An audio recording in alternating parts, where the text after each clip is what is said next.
الحمدللہ رب العالمین والصلاة والسلام علی سید المرسلین اما بعد فاعوذ باللہ من الشیطان الرجیم بسم اللہ الرحمن الرحیم۔ ہماری کسی بھی ویڈیو میں کوئی بھی ایک لفظ بھی آپ ایسا نہ پائیں گے جو اللہ تعالیٰ کے حکم اور اس کے نبی اکرم صلی اللہ علیہ وآلہ وسلم کی تعلیمات سے ہٹ کر ہو۔ آپ سے گزارش ہے ہماری ویڈیوز کو آخر تک دھیان سے سنیں، یقیناً آپ کی زندگی بدل جائے گی۔ حضور نبی پاک صاحب الاولاق صلی اللہ علیہ وآلہ وسلم کے ہونٹ شریف اللہ عز و جل کے بندوں میں سب سے زیادہ حسین اور دہن اقدس کی کشادگی سب سے زیادہ لطیف تھی۔ رحمت عالم نور مجسم صلی اللہ علیہ وآلہ وسلم کے رخسار مبارک نرم اور چمکدار تھے۔ آپ صلی اللہ علیہ وآلہ وسلم کا چہرہ نور بار نہ تو لمبا تھا اور نہ بالکل گول، داڑھی مبارک گھنی تھی۔ آپ صلی اللہ علیہ وآلہ وسلم اپنی داڑھی مبارک کو بڑھاتے اور مونچھوں کو پست رکھتے۔ پتلی پتلی گلے قدس کی پتیاں، ان لبوں کی نزاکت پہ لاکھوں سلام۔ آپ صلی اللہ علیہ وآلہ وسلم کی گردن مبارک سب سے زیادہ حسین تھی، نہ تو لمبی تھی نہ چھوٹی۔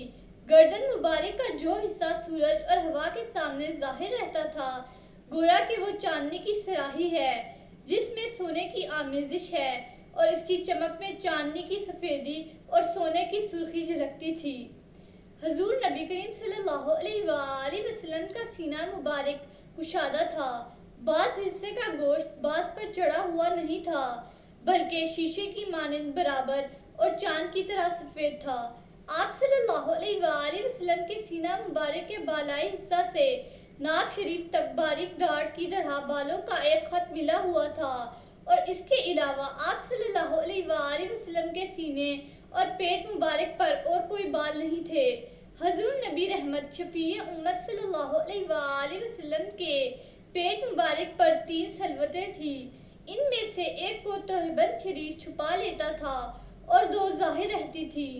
آپ صلی اللہ علیہ وآلہ وسلم کے شانے مبارک چوڑے تھے اور ان پر کثیر بال تھے، اور آپ صلی اللہ علیہ وآلہ وسلم کے مقدس جوڑوں یعنی کاندھوں، کونیوں اور رانوں کی ہڈیوں کے سرے گوشت سے پر تھے۔ حضور نبی اکرم صلی اللہ علیہ وآلہ وسلم کی پیٹھ مبارک کشادہ تھی اور دونوں کاندھوں کے درمیان مہر نبوت تھی جو دائیں کاندھے سے ملی ہوئی تھی۔ اس میں زردی مائل سیاہ رنگ کا ایک نشان تھا اور اس کے ارد گرد تہ در تہ کچھ بال تھے۔ رحمت عالم نور مجسم صلی اللہ علیہ وآلہ وسلم کے بازو اور ہتھیلیاں گوشت سے بھری ہوئی تھیں، کلائیاں لمبی، ہتھیلیوں کی پشت کشادہ اور انگلیاں لمبی تھیں۔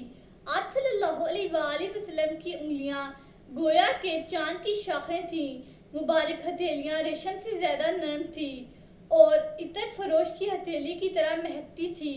خواہ آپ صلی اللہ علیہ وآلہ وسلم نے خوشبو کو چھوا ہو یا نہ چھوا ہو، جو شخص بھی آپ صلی اللہ علیہ وآلہ وسلم سے مصافحہ کر لیتا وہ پورا دن اپنی ہتھیلی سے خوشبو پاتا، اور آپ صلی اللہ علیہ وآلہ وسلم کسی بچے کے سر پر دست رحمت پھیرتے تو اس کے سر سے خوشبو آنے کی وجہ سے دیگر بچوں میں پہچان لیا جاتا تھا۔ آپ صلی اللہ علیہ وآلہ وسلم کی تہبند شریف کے نیچے والا جسم مبارک یعنی رانے اور پنڈلیاں مبارک گوشت سے پر تھی۔ تنومند ہونے کے لحاظ سے آپ صلی اللہ علیہ وآلہ وسلم کا مقدس جسم معتدل یعنی درمیانہ تھا۔ عمر کے آخری حصے میں جسم پاک کچھ وزنی ہو گیا تھا، مگر اس کے باوجود آپ صلی اللہ علیہ وآلہ وسلم کا گوشت مبارک ایسا مضبوط تھا گویا کہ وہ پہلی خلقت پر ہی قائم تھا، اور وزن کی زیادتی نے اس کو کچھ نقصان نہیں پہنچایا۔ تاجدار رسالت شہنشاہ نبوت صلی اللہ علیہ وآلہ وسلم اس طرح چلتے تھے گویا کہ اوپر سے نیچے کو تشریف لاتے ہوں، قدم آگے کو جھک کر رکھتے۔ آپ صلی اللہ علیہ وآلہ وسلم سکون و وقار کے ساتھ چلتے، قدم قریب قریب رکھتے اور متکبرانہ چال سے نہ چلتے۔ دو جہاں کے تاجور سلطان بہروبر صلی اللہ علیہ وآلہ وسلم ارشاد فرمایا کرتے تھے، میں سب سے زیادہ حضرت آدم علیہ السلام کے مشابہ ہوں، اور میرے جد امجد حضرت ابراہیم علیہ السلام صورت و سیرت میں میرے زیادہ مشابہ ہیں۔ بسم اللہ الرحمن الرحیم۔ صلی اللہ اللہ علی حبیبہ سیدنا محمد وآلہ وصحبہ وسلم۔ اس درود پاک کے بے شمار فوائد ہیں۔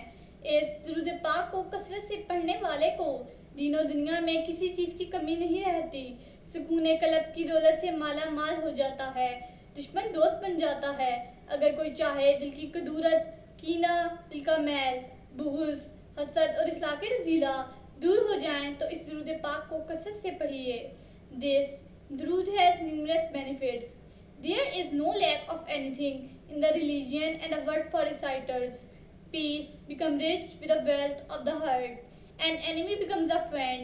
If anyone wants the darkness of heart, malice, anger, jealousy, dirt of heart, and ethical behavior get away, so recite this درود frequently. درود پاک کے بے شمار اور ان گنت فوائد ہیں۔